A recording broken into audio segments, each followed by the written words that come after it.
कोकणामधील भाजपचे नेते आणि माजी खासदार निलेश राणे यांनी विधानसभा निवडणूक लढवणार असल्याचा पुनरुच्चार केलाय। यावेळी निलेश राणे विधानसभेमध्ये दिसणार अशी प्रतिक्रिया निलेश राणे यांनी दिलेली आहे। आमचे नेते मतदारसंघ ठरवतील, पण यावेळी 100% निलेश राणे विधानसभेत जाणार असं निलेश राणेंनीच म्हटलंय। रत्नागिरीमधील निवडी इथे आल्यानंतर त्यांनी ही प्रतिक्रिया दिली आहे।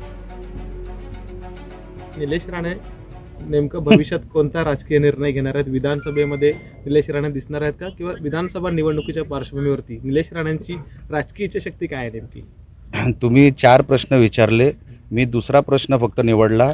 निलेश राणे या वेळेला विधानसभेत असणार सातत्याने। मग ते डॉक्टर स्वप्ना पाटकर त्यांची एक ऑडिओ क्लिप व्हायरल होते। त्या ऑडिओ क्लिपमध्ये संजय राऊत काय काय बोललेत त्या डॉक्टर पाटकरांना, हे अख्ख्या जगाने आता ऐकलेलं आहे ना।